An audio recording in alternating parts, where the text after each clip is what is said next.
Hello, my name is Erin Cummins, and welcome to this week's episode of the Redhawk Report. Recently, the biggest music stars came together to celebrate their success in the music industry. This marks the 61st Grammys, hosted by Alicia Keys. Stars like Childish Gambino, Casey Musgraves won multiple awards. There were also memorable performances by Travis Scott, Lady Gaga, and Jennifer Lopez. Cardi B also broke boundaries by becoming the first female to win Rap Album of the Year.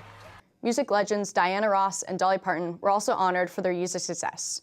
The Patriots recently won the Super Bowl against the Los Angeles Rams. Thousands of Boston fans gathered in the city to celebrate this victory. This year's Patriots parade was one of the biggest ones yet, attracting a total of 1.5 million people. This crowd was much larger than that at the Red Sox parade, which only took place a few months ago. Boston is truly the city of champions, and we hope to see another parade in the near future. Go Celtics! Coming up next, students interviewed a member of the Varsity cheer team.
Recently, students interviewed Gina Galani, a junior on the Natick Varsity cheerleading team.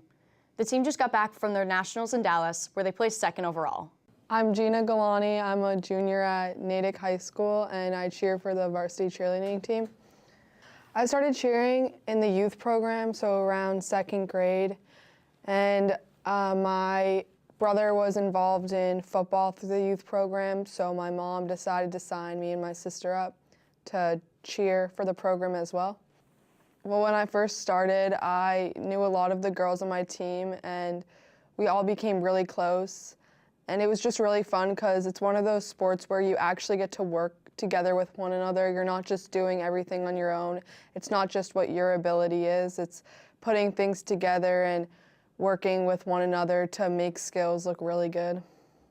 A typical practice would be a warm-up, which is just warming our bodies up, so running the track, stretching, and then we'd start warming up each stunt, our tumbling, our jumps, everything that's put into the routine, just the pieces so that when we go to do the full routine, we'll be ready for it. Yeah, usually towards competition time, they get really hard, where we're running like 4 or 5 full outs of practice, which, if you don't know, a competition, you just do 1 full out, and that's like your performance. So doing that over and over again is very tiring, and it definitely shows how strong you can be from the beginning of practice to the end.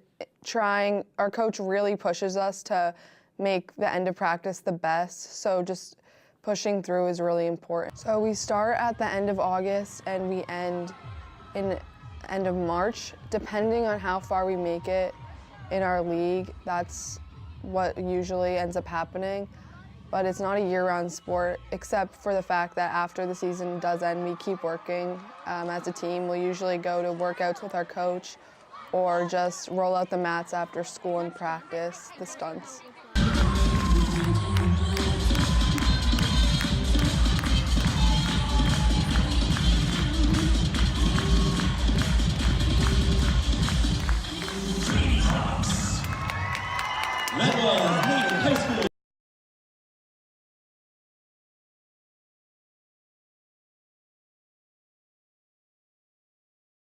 Congratulations on their great performance. Next, students interviewed Josh Atwood about his experience playing on the Natick High School football team. As a starting athlete, we are interested in knowing what it takes to get to that next level.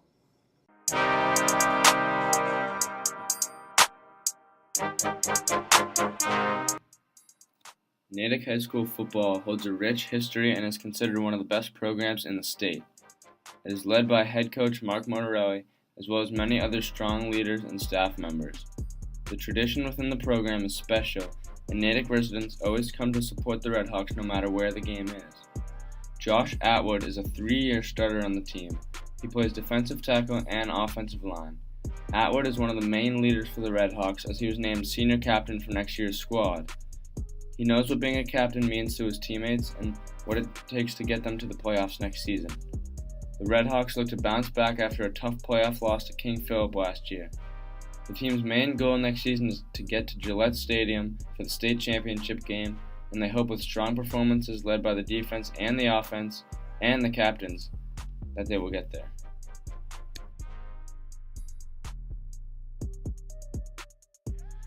Being a captain to me means being someone for players to look up to and be the leader for people to follow. The loss to King Philip this year is going to be good motivation for next season because it's a game we should have won, and it just means that we're going to have to try harder next year. I'm expecting a lot this year. We have a lot of returning players, a bunch of upperclassmen. I think that we have a good run in the playoffs this year. So I train 3 days a week in Foxborough, getting stronger, faster, getting ready for next season. I think that as a captain, we need to be more serious as a team. We need to work harder in practice, have more fun off the field, more work on the field. I think they elected me captain because I have a lot of experience on this team. It'll be my 4th year starting on the varsity team. I think they can look up to me. I'm a good person to follow. I think the defense will be strong this year. We have a lot of returning players, even though we lost 3 key players. I think we have people that can fill those shoes. I like football so much because it's a place where you can let your aggression out, where you can hit someone, not get in trouble, you know. I think the captains are very good. I think they're all people that deserve it and should be looked up to. I think Needham is definitely a team I want to beat next year. We had a really close game this year. It was by a touchdown. We had 2 touchdowns called back that game. I think it's one we should have won, and I think it's one we're definitely going to win next year. Good luck to the football team on their next season. Coming up next, I sat down with Natick High School principal, Mr. Harrigan.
Mr. Harrigan recently joined me to give an update on how the school has been and changed over the first half of the year. He fills us in on hot button issues like parking and internship changes. Hello, I'm Erin Cummins. Today I'm joined with Mr. Harrigan, who's the principal of Natick High School. How are you doing today? I'm great. It's Patriots Day. Good luck. Go Pats. This weekend, hopefully it's going to be Yes, it is. warmer too. Teddy Bruschi right here. Okay. So today I'm having you here just to talk about the year, specifically the first half of the year and how it went. Because to me, over the course of the 4 years that I've been here, I've always noticed that the first year really drives home whatever's going to happen in the second year. Yeah. So what do you think was the major accomplishment that we had in the first half of the year? There have been so many successes and good news stories. I think we've had a great start to the year. I think the students, why do schools exist? So academic achievement is what we talk about. I think our kids are really soaring in so many different areas. We have over 300 students in National Honor Society, had an induction ceremony just before winter break. That we had an auditorium full of kids, right? And that kind of speaks to some of that high performance. We started the year, as you remember, mourning the loss of Julia Harmon. And as I reflect on the start of the year, obviously all of us missed Julia and a tragic loss. We came together with the Corey Palazzi Assembly, as you remember, and connected with Corey and his family, planted the purple flags in honor of people who have passed from all sorts of drug-related issues. And that, to me, set the tone. This is a community that cares for one another. And that was a first step in kind of setting that tone for the year. So we take an education-first approach to all of our issues, and I applaud. It was a heavy start to the year, but I think it set the tone for the year to go. How do you think we're going to get better from there? Like, I know, yes, the beginning of the year was definitely such a rough year. There's a lot of things that really went down. Yeah. Just even in like the first 2 months, Yeah. not even related to Natick, but really the whole world around us. Yeah. But definitely in Natick, a lot of heartbreak had happened. Right. How do you think we're moving forward from that? So as we look at like what are the goals for the district, what are the goals for the school, one of the things that we've talked a lot about this year is relationships matter. Our new superintendent has made that a real focal point of her leadership.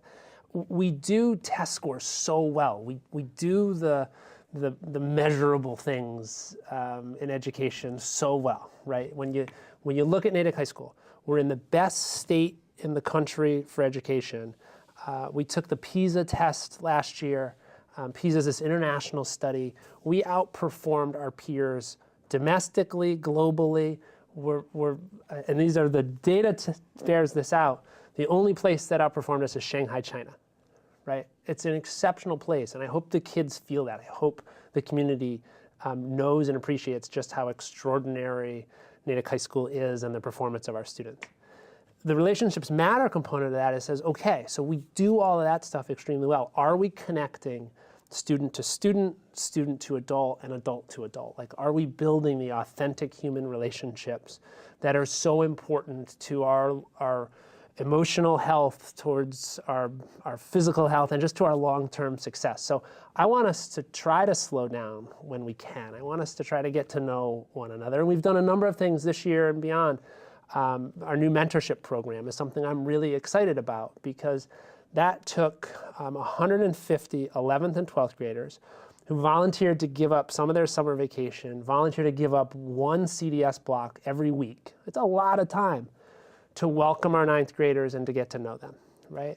It's a new program. There have been some great successes. There's areas we got to improve upon. But that, to me, is kind of emblematic of what we're doing, what we're all about. We're an inclusive and welcoming community, and relationships matter. So I'm delighted to see us do that. I know friends who are in the internship program, and they absolutely love it. They love getting to know all the underclassmen and actually being able to help them. Yeah. How do you think that it's, or let me rephrase that, have you seen a benefit of the program since it's been here? Yeah, so our 9th graders, so this is my 4th year. I came when you guys came as seniors 4 years ago. Our 9th graders have adjusted better than any other class up to this point, right? So we did a 2-day orientation. We had 150 11th and 12th graders wearing pink shirts welcoming them. That transition for our ninth graders has been exceptional, right? And they're coming from Kennedy, Wilson, with like 45 kids not from either school, transferring in from other places.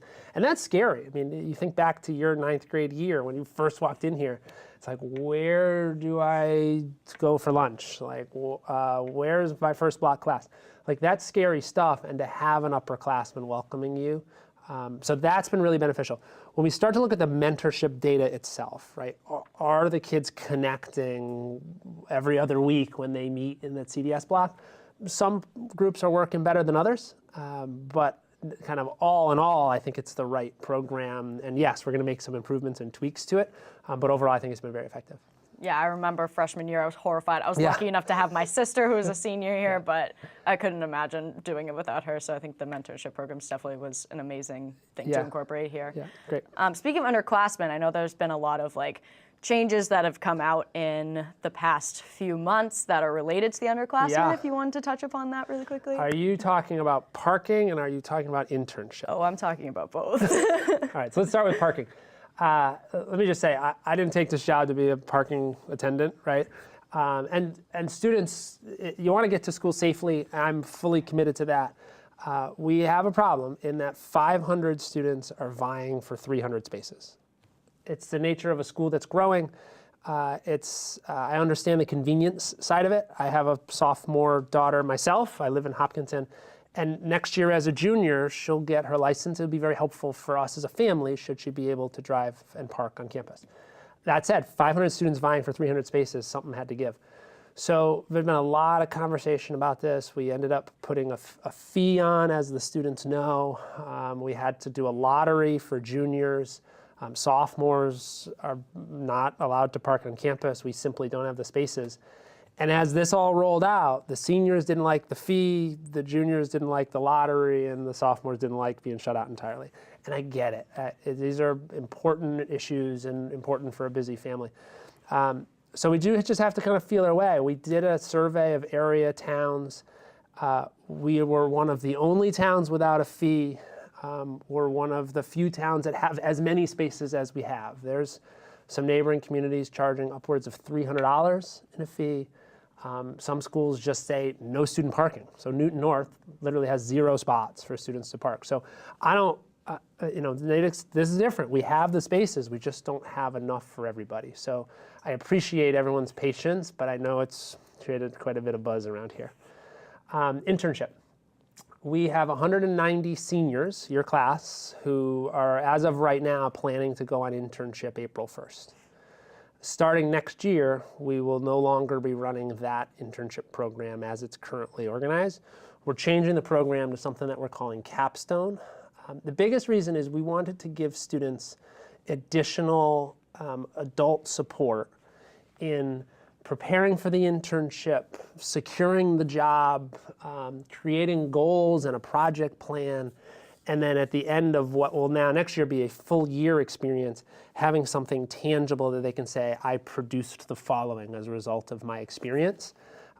If we didn't have internship, people would love Capstone because it's a fantastic program. This would be us saying, tell me your passion, right? Tell me the thing that you love more than anything, right?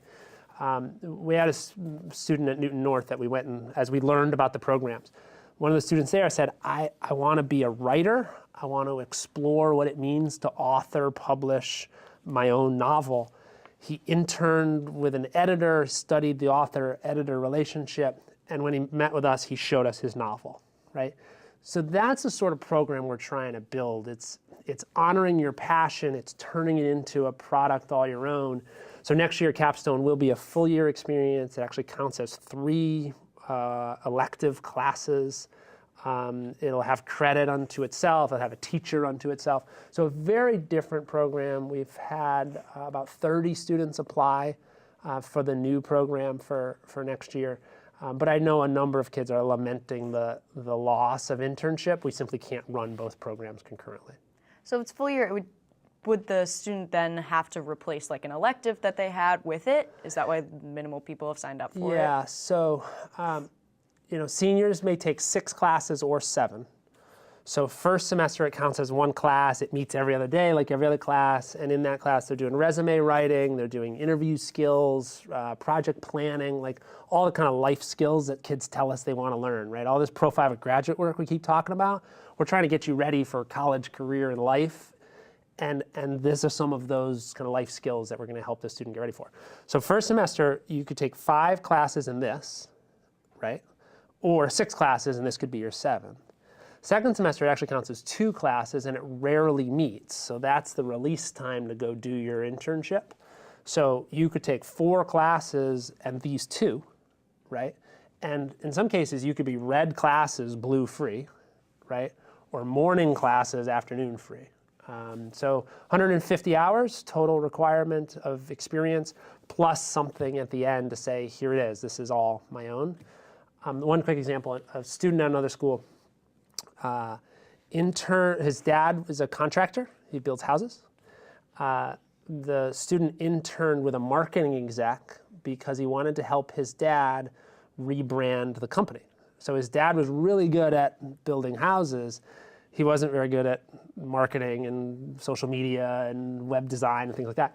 So the kid built a website, new logo, wrapped the truck in the logo, social media campaign. And as a direct result of his son's work, the father secured a $500,000 new construction that would not have happened otherwise. Right, so that's what we're looking for, like real tangible work that's authentic to the student. So at the end of that experience, they can say, look what I produced from my experience. And you need a year to do that, and you need a teacher to help you. And so different program, I certainly understand. Our juniors you combine parking and internship, and a number of juniors I know are pretty upset about these things. My hope is give it time. Parking will settle itself out.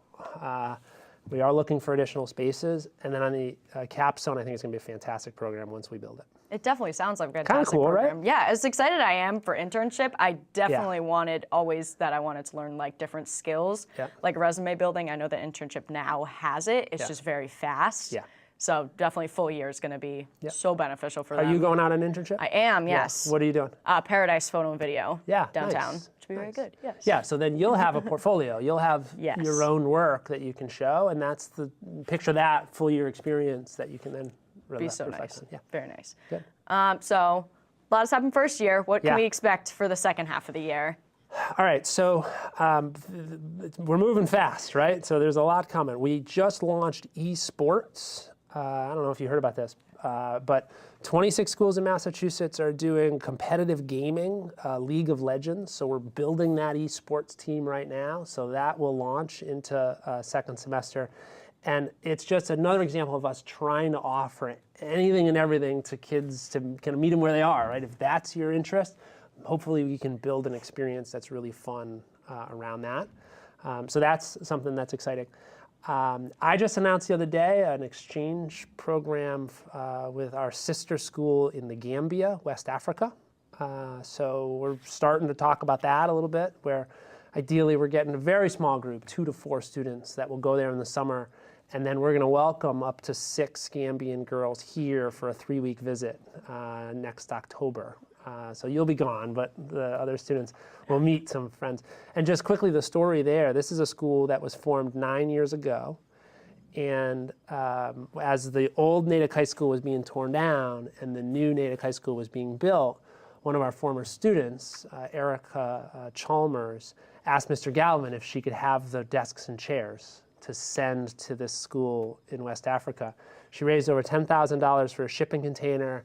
And when my family and I went to visit last summer, the girls are sitting around the mango tree at their school in a very poor country of the Gambia on Natick High School chairs having class. And it's a really neat link between our schools, so we're trying to kind of further that relationship and do this real cultural exchange. We have a lot to learn, particularly on how relationships matter, because they do it really, really well, and kind of forge greater empathy and cultural awareness in the process.